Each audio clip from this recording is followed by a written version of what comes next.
What's up, YouTube, and welcome to Codename Scream. I am that horror guy. And I'm Mel. And welcome to another episode of With That Being Said. We are still within the Halloween series, so if you haven't watched any movies up to this point, or even the videos, go do some homework, come back and join us here. What are we doing today? We're doing Halloween, The Curse of Michael Myers. It was released September 29th, 1995, directed by Joe Chappelle, produced by Paul Freeman, written by Daniel Ferrando, who he also does some really cool documentaries. He does a documentary on, he actually has a couple out on the Amityville house. The true story behind that, really cool. Check those out if you haven't. And music by our old standby, Alan Howarth. Yes! The only guy left in these. Yeah, the only thing true to this entire series to this point. Yeah. Let's talk about budgets and box office. What you got for me? So, as previously stated, September 29th, 1995 was released, shot on a $5 million budget. In the US, we brought in $15.5 million, and if you adjust that for the 2021 inflation, you're looking at about $26.2 million. Almost forgot for 10 seconds there. So not a ton of money being made here, but the opening weekend saw just shy of half of that pull with $7.3 million. So not a lot of money being made, a little bit better than 5, just by a little bit. But so we're going to talk about the movie here and make sure we get our characters properly, named while we're doing it too. You guys don't know anything about that, and you never will. We know, and that's all that matters. We're starting off. We're in this underground bunker type of thing with a cultist group. The mysterious man in black that was seen in 5 is now back here. We are reintroduced to Jamie Lloyd, who was in the previous 2 films as a little girl, is now a grown woman and has now had a child. And they are taking her baby away after putting blood on its chest in the marking of a thorn. We haven't touched base on the Curse of Thorn in the previous videos to this point, but this one was drenched in thorn. So you'll hear a lot more about it. But so she ends up passing out, gets woken up by a nurse saying, "We're going to get you out of here," because guess who's in town? Michael, coming for Jamie. And gets her out, and here's Michael coming down the hallway and just puts her head through this just sharpened thing in the wall. It was just gross. Starts off right off the bat. This film had nothing but brutal kills left and right. I think that's one of the most graphic kills we've seen in the franchise so far. Oh, it was just extremely graphic compared to... Yes, this one upped the ante with the graphic kills. Because the first 2 in the film alone are, I think, the most graphic in the entire series. Definitely, yeah. So before we get too far ahead, so then Jamie escapes with the baby in a truck and ends up at a bus station, and they're playing the Barry Sims show on the radio, and Barry Sims is just this late night host, kind of like a Howard Stern type of deal, and they have people calling in from all over talking about Haddonfield, because he's going on site to Haddonfield to talk about Michael Myers the next night on Halloween. Or that night, if you will, because it's, middle of the evening, night, whatever. It's Halloween, but it's not Halloween yet. And so Jamie hears the phone number and calls in and is making pleas for help. Just, please help me, it's Michael Myers. Well, we get introduced to Tommy at this point. Tommy Doyle from Tommy's back. And not only is he back, it's Paul Rudd in his first theatrical film ever. Awesome role choice for this one. And he hears it, and we're also introduced to Loomis with Dr. Wynn at this time. And Dr. Wynn's from Smith Grove. You've seen him in previous movies up to this point. They're trying to convince him to come out of retirement and come back to Smith's Grove during this time. They hear it as well on the radio, and they're like, what's going on here? But Loomis is back to being Loomis again. He's not. So either he fell off the wagon and went to rehab between 5 and 6, or, retirement did him well. But he's back to being kind of Loomis again. But he's again, magically in the right place at the right time. As always. As he's been to this point, just doing his thing. But ends up, we're going to just jet along for a moment. We find Jamie out at an abandoned farmhouse where Michael then kills her in a very brutally graphic way with some farm equipment. And she says, "You're not going to get the baby." He goes to, he's going to embrace her, shoves her into it, and then turns the thing on and just going. I don't even know what that thing is, but I don't want to know what it is after seeing that. And he goes back thinking that the baby's in the car, and it's a roll of paper towels. Baby's back at the bus station in a closet. cabinet, closet, whatever. Did no one use the bathroom? That was the thing that got me, because Yeah. then we go, we'll get to that momentarily, where it was like, there's some things here, like people have used this bathroom between then and now. We're introduced to the Strode family. Strode family, you've already known them with Lori, but now we're actually getting to see the John Strode, who owns Strode Realty, is the brother of Lori's father, his wife Deborah, their daughter Kara, and her son Danny, and then her brother. And get a really kind of a glimpse of him being an abusive father, and that was where I feel like Zombie got his nod. That's what I was just about to say. That the family at the beginning of Rob Zombie's Halloween with the awful father, stepfather, whatever. That's instantly what I thought of. Yep, and that's, I feel like that they have to correlate in some way. There's no way they don't, because it read too similarly to that. Then we get a lot more nods to our original Halloween from this point. We get a slow walk of Kara walking up to college and whatnot through the campus, reminiscent of Lori walking to school. Then we also get Danny getting bullied by a group of kids with his pumpkin, drops his pumpkin, smashes it. Very reminiscent again of Tommy, but not the same Tommy now. So this Tommy is older, and he's been just traumatized by the incident in '78, and is convinced that Michael is cursed by the curse of Thorn, and so he believes it, and he finds Dr. Loomis and tells him at the hospital, because he finds the baby at the train station, the bus station. Dr. Loomis in the right place at the right time. At the hospital when Tommy walks in with the baby. And they just think he's just some crazy guy that's got a kidnapped kid. Well, I mean, kind of, sort of. It's like a weird kind of... He kind of did. But he found the baby in this cabinet at the bathroom of the bus station. There's blood still. So their cleanup crew is either that bad, it was early enough that no one picked up on it. But there's just no way no one's gone to the bathroom at this busy bus station in rural Illinois at this point. Well, and I feel like blood in a bus station isn't an odd thing. Like, I feel like you wouldn't think twice But the crying child? Yeah, that's a little suspect. Just a little bit. But so he tells Loomis, I know this, come meet me at this party. They're having a big party because Haddonfield's finally over it. They want to be able to have Halloween back. So what better way to do it than bring in Barry Sims, the loudmouth radio host that we just heard the previous night, and have this blowout Halloween party and get him to do a show live. Well, and it's interesting, they say there's no Halloween, yet the town has Halloween decorations. All over. Like, what constitutes as not having Halloween anymore? I will say, as overbearing as John is and as terrible as he is, I think it is hilarious in the first scene with the sign of the house. And it's got the Michael mask. He's like, ah! He's like hacking it down. You damn kids! Shaking the axe, which we see that axe again momentarily. But so, Michael then starts going through everybody one by one. Kills the stepmom. She's running through the house. She finds out that it's Michael's house because Loomis. Again, shows up to the house, tells her, hey, this is Michael Myers' house, tells her about all the terrible things that happened. And she's like, oh, so this is why your brother couldn't sell the house. I'm taking the family. We're leaving. Runs through her clothes that are hanging up on a clothesline, because that's still a thing, apparently, then. The dryer didn't work, but I have an argument on that one. And Michael's there with the axe that was used to cut down the sign and gets her. We don't get to see that. We just see the blood across the white sheets. Michael ends up showing up to the party, kills off Barry Sims brutally in his van. Wasn't really upset about that. No, that one was coming. Was like, especially after they're done doing the live take and he's just chewing out his agent on the phone. He had it coming. But what was gross is there's a little girl and it's like, it's raining.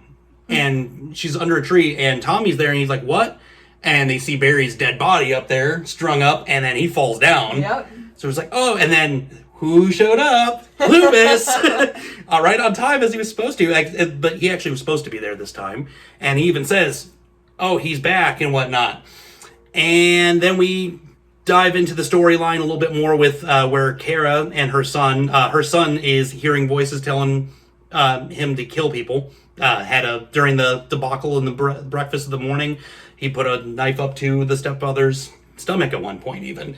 And he's seeing the man in black everywhere. I mean, I probably would have put a knife on him too. Oh yeah, without a doubt. Yeah. I don't think that was the voices. No, that one was just like, I'm done with this. Like, he just Tommy discusses the whole Course of Thorn thing, and there's one member of a family that is destined to kill off the entire bloodline, and he believes that this is Michael. Michael's got it tattooed on his wrist. Even that showed up briefly in 4 and 5, but we're drenched in Thorn right now. So he explains it to her. And Mrs. Blankenship, who owns the house that Tommy lives in, she's crazy. Yeah. Oh, yeah. Turns out she's a part of this cult that we saw in the beginning, and Mysterious Man in Black is there. And they drug everybody and take them back to Smith's Grove. Mm-hmm. We're at Smith's Grove, and Loomis is with them as well. And turns out Mysterious Man in Black isn't so mysterious after all. It's actually Dr. Wynn. Yep. And he explains that he's the head of this cult and wants Loomis to join them. Loomis refuses, gets knocked out. Their whole entire thing is they're going to try and clone Michael, and they feel that Stephen, the baby that Jamie had, is actually the perfect candidate for this, and they're going to try and do it again with Kara and Danny. And Michael ends up coming through and just owning them all one by one, brutally. It was awesome. Yep. I loved that whole entire scene because they all had it coming, and you see it, and it was great. Brutally kills off each one of them one by one. Then we get our theatrical ending, where Paul Rudd's character, Tommy, just bludgeons him to death with a lead pipe after they get him in with these little shots of like an antidote of some type. I'm not sure what's in it, some type of tranquilizer, whatever you want to call it. Drank him. It makes me wonder, how did he know what was in those? Oh, yeah. That could have been some sort of steroid, and he could have made a Mega Michael. We just need an Uber Jason type of moment. Jason X, exactly. like we're going to have Uber Michael. Yeah. But, so ends up bludgeoning him, and we hear Loomis screaming maniacally in the background. Maybe it's, that Loomis coming back, but you see a mask on the ground, and that's where we end off. Not really knowing if Michael's dead, don't know if Loomis is being killed off. Where are we at? So. Yeah, you want to talk about the other ending? Yes, I do. So the unrated producer's cut of the film, which is also an 8-minute longer film in general, this one dives into the ending being where Jamie's child's actually an incestuous product of her and Michael, and that Danny is going to kill off Kara as his first sacrifice. And Tommy ends up using these ancient runes to get Michael down, and it's just really cool how they take this spin on it, and ends up being Loomis helps them break away, comes back, sees Michael's body on the ground, pulls the mask off, and it's actually Wynn. And Wynn grabs him by the wrist, and then the Thorn transfers over to him and says, "Oh, you're going to be the leader now." And it's just him screaming, which they say that in the theatrical version, the screaming we hear is the same screaming from that. So it's a whole psychological take on the whole entire thing, which is what I felt was a way better ending. Oh, definitely. Because Michael's not only gone, we know where Michael's at. He's gone. He's away, doing his thing.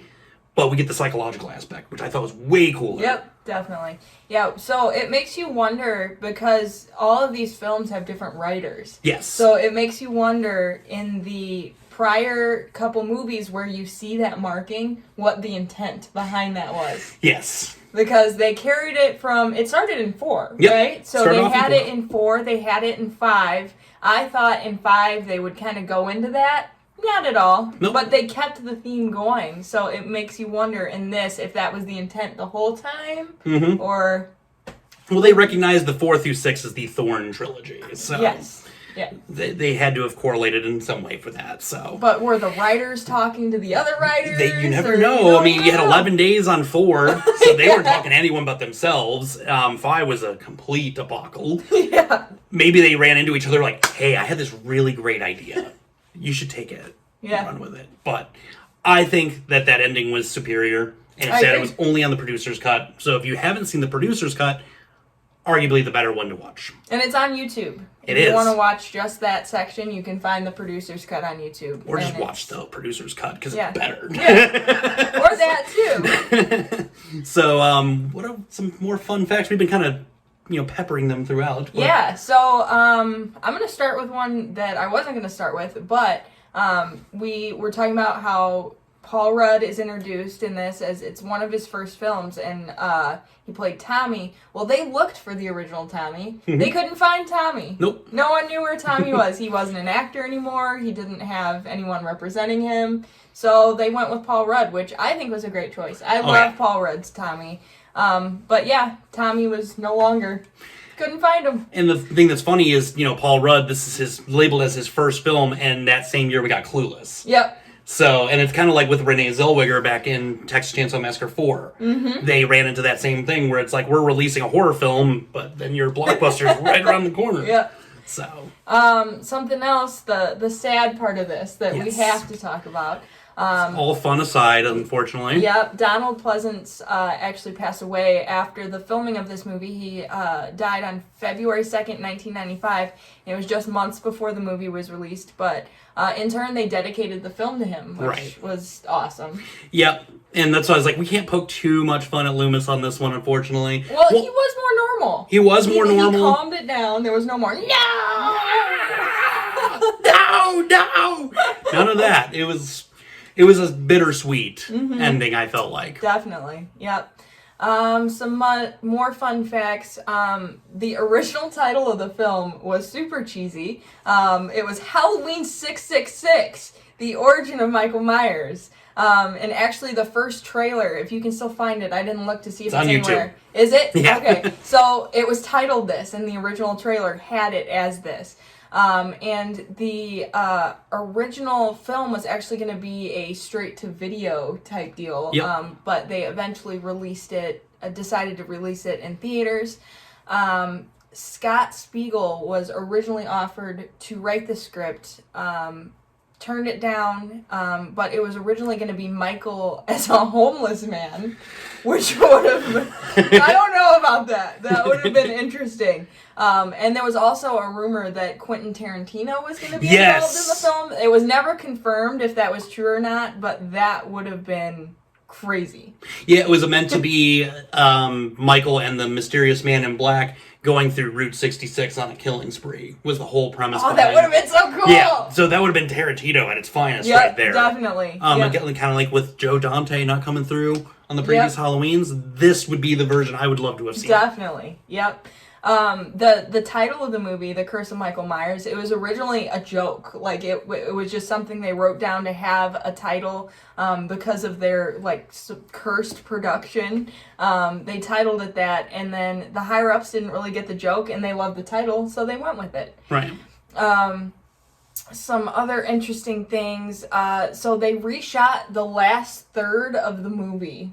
It was originally completely different. There were alternate endings, which we'll talk about in a second. But the test audience, hated it.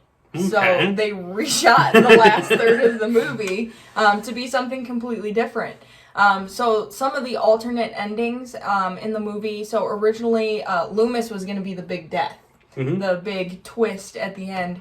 After Wynn was killed, Loomis was going to scream, "Why not me, Michael?" And then Michael was going to come and kill him. That's not... No. I'm glad. I'm glad that didn't happen.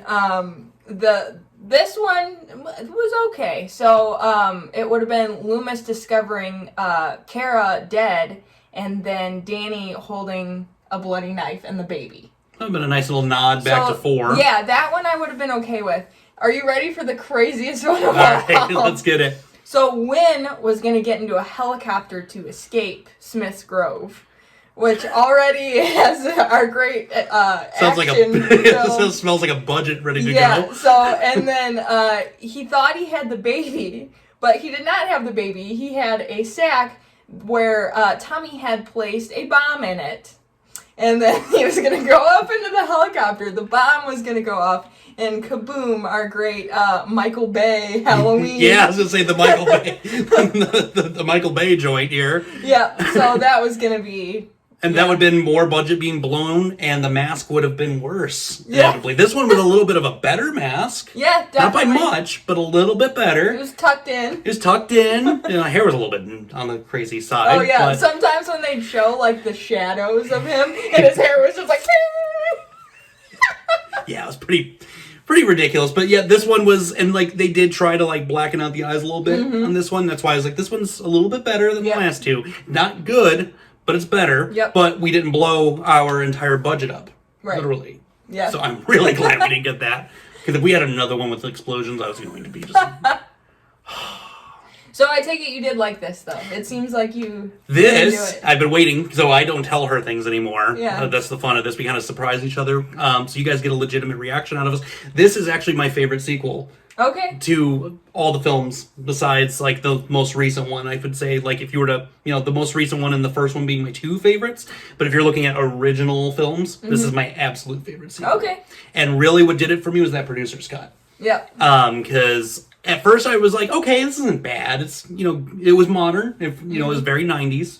But that producer's cut really did it in for me. And so it just sold it for me. I think I wish they would have stuck with that and given us another sequel based off of that lore a little more. Like, just go for it. Yeah. But this one, I loved the kills. They were just over the top. They were absolutely brutal. The most brutal kills to date. Especially with John Strode. Yep. That dryer was working just fine, by the way, Deborah. So you got killed in clothing line for nothing. Yep. Because you didn't have to be hanging any of that. You had a perfectly fine dryer. Yep. But I love this one. This one is absolutely awesome. It was the least cheesy of the back three here. Yep, I will agree with that. It is the least cheesy. I'm somewhere in the middle with this. Okay. I liked it. I didn't love it. It's definitely better than 3 through 5 for me. Okay. But it was I don't want to say it was okay, because that makes it seem like I didn't like it. But I guess it's because I know what's coming. Yeah. So I wish I wouldn't have seen all of the movies before we started doing this series, because I feel like my true feelings would really show. But I did like it. I enjoyed it. The kills were awesome, like you said. So far in I would say the entire Halloween franchise so far, definitely the best kills. Yep, next to 2. I would say the kills in 2 were pretty close to this. Yeah, but these were definitely more graphic, more gory, more like, should I look away because that's kind of gross type things. But I think that's the producer's cut ending and then the kills are really what saved this movie for me. Because I feel like if you would have taken that ending and like the brutality of it out, it might not have been as good. And I feel like neither of us would have liked it as much. Yeah, I will say, I would have to agree with that. Yeah. 100%. And this one I felt did well with modernizing. It felt like the 90s slashers. Right. And at that point, the 90s slashers, they were, Scream really set the bar high the following year. Being very graphic. And kind of turning the genre upside down and making it something enjoyable again. And I feel like this was a good, predecessor to that. So. And the soundtrack too went from that 80s like synthy thing to like sometimes the guitar squeals and like that just randomly in there just made me laugh so hard. And that song from Brother Kane at the end, I love that song. That song is so catchy. I never heard it. I didn't know what it was, and I Shazammed it, and I was like, "Who is this?" It's so good. That song was good. It's so good. I liked it. But yeah, this one absolutely right up there for me. Yep, so, for sure. What did you guys think at the end of the day? Which version have you seen? Have you seen both? Let's talk about it, and you can sound off in the comments below. Message us on Instagram, Twitter, email, or Facebook, whichever avenue you want to go with this. Let's talk about it and see what you guys really thought about it. And coming up Thursday, we are going to get into H2O, 20 years after the original. I'm real excited about doing this one. I'm excited too. So you guys won't want to miss that. So with that being said, scary later, YouTube.